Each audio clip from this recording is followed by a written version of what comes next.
Here we have an inclined plane with a cart on it. The cart is being held back by a couple of magnet stoppers, and there's a couple of forces acting upon this inclined plane. First, we have the force of gravity acting down. We have the normal force acting perpendicular to the plane, and we have a force acting parallel to the plane by any frictional forces and, of course, the force that's caused by the stoppers or magnets. We can replace those forces with some strings, and we should be able to take the inclined plane right out of the way. To do that, we have our 3, 4, 5 triangle, 37-degree angle. The force of gravity acting down is weight, and then of course there's an opposing force of weight acting up. That's really just a vector addition of F1 and F2. F1 being the normal force, F2 being the opposing force along the plane.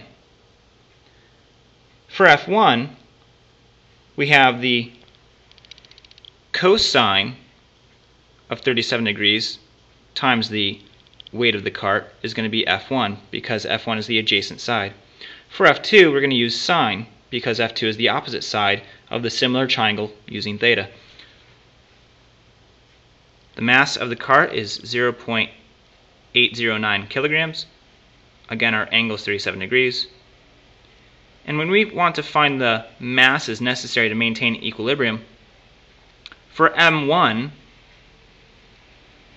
we're going to have 0.65 kilograms, while for M2, we're going to have 0.50 kilograms. Gravity will cancel out. And once we place those respective masses, we should have equilibrium. Let me show you over here what that looks like. You can see that on the right we have 0.65 kilograms. On the left we have 0.5 kilograms. And if I pull this out, you can see that we still have the same equilibrium maintained. I can give a pull on one of the masses, it'll wiggle around a bit, give a bit of a tug on the cart itself, and it will go back to the same equilibrium point each time.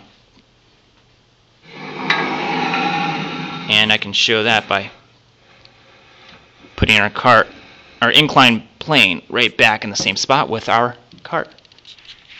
And here we have our equilibrium forces with either an inclined plane or just a couple of strings.